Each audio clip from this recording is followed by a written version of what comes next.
মাহবুব লিখেছেন, সম্প্রতি এক বাংলাদেশি যুবক এভারেস্ট জয় করেছেন। এ ধরনের অ্যাচিভমেন্টের জন্য দীর্ঘ প্রস্তুতি নিতে হয়, অর্থ শ্রম ব্যয় হয়। শুধু একটা পাহাড়ে ওঠার জন্য অর্থ শ্রম ও সময় ব্যয় করা সেরাই এবং দুনিয়াবী দৃষ্টিকোণ থেকে কেমন? ভাই মাহবুব, এ বিষয়ে আমরা এর আগে বিভিন্ন প্রশ্নের উত্তরে এই ধরনের প্রশ্ন বিষয়ে নানা কথা আমরা পেশ করার চেষ্টা করেছি। কোরআন এবং হাদিসকে গবেষণা করে বা কোরআন হাদিস পাঠ করে আমাদের কাছে যেটি মনে হয়েছে যে আসলে ইসলামের শরিয়ার দৃষ্টিকোণ থেকে এই কাজগুলোর তেমন কোনো তাৎপর্য নেই। এগুলোতে আমাদের দেশের মুখ উজ্জ্বল হয়, যিনি করেন তার মুখ উজ্জ্বল হয়, তার সাহসিকতা, তার বীরত্ব, এগুলো বীরত্বগাথা এগুলো মানুষ বলতে থাকে। কিন্তু আসলে ইমানদারের প্রত্যেকটা কাজে দুনিয়া এবং আখিরাত কোনো না কোনোটার কল্যাণ নিহিত থাকবে। যদি এমন হয় যে ওই জায়গাটাতে যে কোনো কিছু আবিষ্কার করা যায় কিনা, মানুষের জন্য কোনো কল্যাণের কোনো কিছু বের করা যায় কিনা, তার জন্য গবেষণা করলেন, তার জন্য চেষ্টা করলেন, তাহলে সেটা ভিন্ন বিষয়। এটা যেমন মহাকাশে যাচ্ছে মানুষ, সেখানে গিয়ে আপনার মহাকাশ স্টেশন থেকে নানাবিধ মানুষের কল্যাণ সাধন করার পথ পদ্ধতি বা নানা রকমের আপনার সুযোগ সুবিধা সেখান থেকে মানব জাতির জন্য সেখান থেকে তারা তৈরি করতে পারছেন, দেখাতে পারছেন বা আবিষ্কার করতে পারছেন।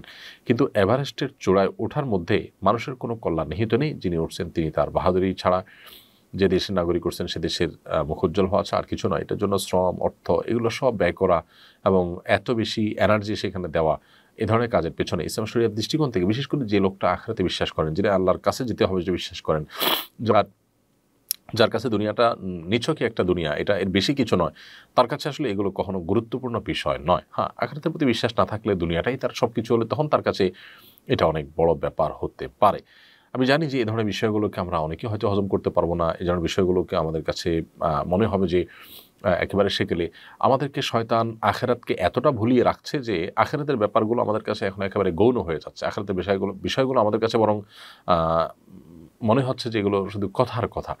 আমাদের ব্যক্তিগত জীবনে, বিভিন্ন কর্মকাণ্ডে, আমাদের চিন্তাধারায় আখিরাতের প্রতি ঈমানের কোনো প্রতিফলন বা ছিটেফোঁটা এটা প্রকাশ পায় না সচরাচর। এটা খুবই দুর্ভাগ্যজনক এবং এটি ঈমানের যে দুরবস্থা আমাদের মধ্যে রয়েছে সেটি একটি সুস্পষ্ট উদাহরণ। আজিজুল হক লিখেছেন, মোবাইল আসক্তি থেকে বাঁচার উপায় কী? মোবাইল আসক্তি থেকে বাঁচার উপায় হলো, এটি যদি কেউ কোনোভাবে নিয়ন্ত্রণ করতে না পারেন, প্রয়োজনে তিনি বাটন ফোনে চলে যাবেন এবং একটু কষ্ট হলেও নিজের বিরুদ্ধে নিজে অপারেশন করার চেষ্টা করবেন। অর্থাৎ আপনি কোনোভাবে যখন দেখবেন যে মোবাইল থেকে বাঁচতে পারছেন না, তাহলে কমপক্ষে যেই সেটটা স্মার্টফোন আছে, এই স্মার্টফোনের সেটটা আপনি বিক্রি করে দিয়ে বা এটা কাউকে দিয়ে বা এটা থেকে বের হয়ে আসে আপনি সাধারণ বাটন ফোনে চলে যাবেন। একটু কিছু সময় কষ্ট করে যদি এটা করতে পারেন, তাহলে সেক্ষেত্রে মোবাইলের আসক্তির যে বদ অভ্যাস হয়ে গেছে সেটা থেকে বেরিয়ে আসা অনেকখানি সম্ভবপর হয়।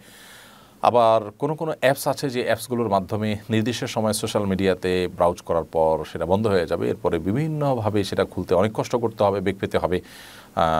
এগুলোর মাধ্যমে কিছুটা নিয়ন্ত্রণ করা যায় এবং চাইলে সকাল দুপুর রাত 3 টাইমে নির্দিষ্ট কিছু সময় ফিক্স করে ওই সময়টাতে শুধুমাত্র মোবাইল খুলে অ্যাপ আপনি ব্রাউজ করবেন, এরপর সেখানে অটোমেটিক ওই অ্যাপসের কারণে লক হয়ে যাবে। এরকম সিস্টেম করলে কিছুটা সম্ভব হয় নিয়ন্ত্রণ করা। আবার অনেকের জন্য দেখা যায় যে মোবাইলের যে অ্যাপ, সোশ্যাল মিডিয়া যে অ্যাপগুলো আছে সেগুলো ডিলিট করে ফেললে, সেগুলোকে আনইনস্টল করে ফেললে তার জন্য বাঁচাটা সহজ হয়। সেটাও আরেকটা পদ্ধতি। সেক্ষেত্রে তা সোশ্যাল মিডিয়ার কোনো কাজ থাকলে এটা কম্পিউটার, ল্যাপটপে এতে সারবেন, কারণ সেখানে আসলে খুব বেশি সময় নষ্ট করার সুযোগ থাকে না, মোবাইলে যতটা থাকে। তো যার যেটা সুবিধা হয় তিনি সেই পন্থা অবলম্বন করে এই আসক্তি থেকে বেরিয়ে আসার চেষ্টা করতে হবে। এরপর প্রশ্ন হলো, সুমাইয়া মজুমদার আপনি লিখেছেন, যারা দায়ুস তাদের সাথে ইসলামিক দৃষ্টিকোণ থেকে আচরণ কেমন হওয়া উচিত? তাদেরকে কি মন থেকে ঘৃণা করতে হবে? দায়ুস বলা হয় ওই পুরুষকে বা ওই মানুষকে যিনি তার পরিবারের সদস্যদের নানান অপকর্ম, বিশেষ করে জেনা, ব্যভিচার, পর্দাহীনতা, অশ্লীলতা, নোংরামো এগুলোকে সমর্থন করেন, এগুলো দেখেও না দেখার ভান করেন, এগুলো দেখার পরও তিনি কোনো বিহিত চেষ্টা করেন না, ওই ব্যক্তিকে দায়ুস বলা হয়।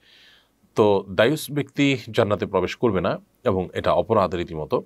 অতএব একজন মুসলিম হিসাবে আমরা দায়ুস ব্যক্তিকে তার এই কৃতকর্ম থেকে নিবৃত রাখবার জন্য অসৎ কাজ থেকে বাধা প্রদান করার যা করণীয় সেই প্রক্রিয়া আমরা অবলম্বন করব এবং তাকে দাওয়াতের কাজের মাধ্যমে, অসৎ কাজের বাধা প্রদান করার মাধ্যমে তাকে আমরা নিবৃত রাখার চেষ্টা করব। এটা আমাদের কর্তব্যের অংশ। এবং এই দায়ুস যারা আছে তাদেরকে আমরা তাদের এই কৃতকর্মের কারণে তাদের এ ধরনের ঘৃণ্যকর্ম এবং নাজায়েজ কাজ হারাম কাজে লিপ্ত থাকার কারণে তাদের প্রতি আমাদের ঘৃণা আসাটা স্বাভাবিক এবং ঘৃণা করাটা বরং কর্তব্যের অংশ। পাপকে ঘৃণা করো পাপীকে নয়, এই কথা সিনেমা স্লোগান, এটি কোন হাদিসের বক্তব্য নয়। বরং পাপের পাশাপাশি যিনি পাপে লিপ্ত তার প্রতিও ঘৃণাবোধ থাকাটা আমাদের ঈমানের বরং দাবি। তবে ঘৃণা শুধু আমাদের জন্য যথেষ্ট না, বা ঘৃণা করাটা আমাদের কর্তব্য নয়। মূলত আমাদের মূল কর্তব্য হলো যে তাদের প্রতি ঘৃণা তো আসবেই স্বাভাবিকভাবে। আমার ইমানে যে গায়রত আছে, ইমানে যে আত্মসম্মান আছে সেই জায়গা থেকে তো সেটা আসবেই, কিন্তু এর পাশাপাশি তাদেরকে অন্যায় থেকে অনাচার থেকে নিবৃত্ত রাখার ন্যূনতম উদ্যোগ আমাদের গ্রহণ করতে হবে। এমডি ফয়সাল আহমদ সুমন লিখেছেন, যুবকদের উদ্দেশ্যে একটু বিশেষ নসিহত করুন। যুবকদের জন্য সবচেয়ে গুরুত্বপূর্ণ বিষয় হলো তাদের যৌবনকালকে সকল প্রকার অনাচার থেকে, যৌনাচার থেকে, অবাধ যৌনাচার থেকে এবং হারাম সম্পর্ক থেকে বাঁচিয়ে রাখা এবং ৫ ওয়াক্ত ফরজ নামাজ পড়া, সৎসঙ্গ অবলম্বন করা। যে সমস্ত সঙ্গী, যে সমস্ত বন্ধু, যে সমস্ত যুবকরা আল্লাহর ভয় ধারণ করেন তাদের সাথে উঠা বসা করে তাদেরকে বন্ধুরূপে গ্রহণ করা, এই বিষয়ে তাদেরকে সৎ পথে থাকতে অনেক বেশি সাহায্য করে। আর না হলে তারা বিপদগামিতার পথে চলে যাওয়ার আশঙ্কা অনেক বেশি থাকে। হাফিজুর রহমান লিখেছেন, আমরা সচরাচর কথায় বলে থাকি আল্লাহই তো মানুষের মন ভরাতে পারে না, মানুষ কিভাবে মানুষের মন ভরাতে পারবে? একথা দ্বারা কি একজন মানুষের ঈমান নষ্ট হবে? এটা খুবই গর্হিত কাজ, ঈমানের সাথে সঙ্গতিপূর্ণ কোনো কথা নয়। আল্লাহ তাআলা মানুষের মন ভরাতে পারে না, এ কথা সঠিক কোনো কথা নয়। আল্লাহ সুবহানাহু ওয়া তাআলা মানুষের আকাঙ্ক্ষা মেটাতে পারেন, এবং আল্লাহ তাআলার কাছে অসম্ভব বলতে কোনো কিছুই নয়। এটা আল্লাহ সম্পর্কে জাহালাত এবং মূর্খতা।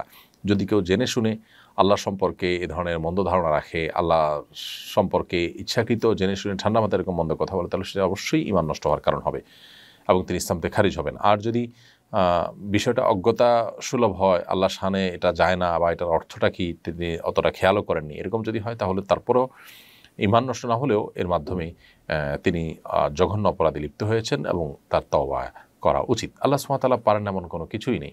মানুষের চাহিদা আল্লাহ তাআলা পূরণ করতে পারেন না, এটা শুধুমাত্র আল্লাহ সম্পর্কে অজ্ঞানতা বা জাহালতের কারণে কেউ বলতে পারেন, এছাড়া এটা কোনো মানুষ বলতে পারেন না। আচিয়া খাতুন লিখেছেন, 4 রাকাত ফরজ সালাতে ভুলবশত 2 রাকাতে সালাম ফিরিয়ে ফেললে করণীয় কি? 4 রাকাত ফরজ সালাতের দ্বিতীয় রাকাতে যদি আপনি সালাম ফিরিয়ে ফেলেন, যদি মনে পড়ে যে আমি ফরজ সালাতে আসি, জোহরে আসি, আসরে আসি কিংবা এশায় আছি, 4 রাকাত বিশিষ্ট, অথচ আমি দ্বিতীয় রাকাতকে চতুর্থ রাকাত মনে করে সালাম ফিরিয়ে ফেলেছি বা শেষ রাকাত মনে করে সালাম ফিরিয়ে ফেলেছি, তাহলে সাথে সাথে উঠে যেতে হবে।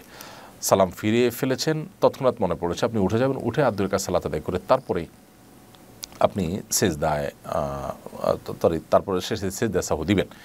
আর যদি সালাম ফিরে ফেলার পর আপনি কথাবার্তা বলা শুরু করেছেন বা উঠাউঠি হাঁটাহাঁটি করে ফেলেছেন, তারপরে মনে পড়ে, তাহলে আপনাকে ওই সালাতটি নতুন করে আদায় করতে হবে। আস-সুন্নাহ ফাউন্ডেশন, উম্মার স্বার্থে সুন্নাহর সাথে।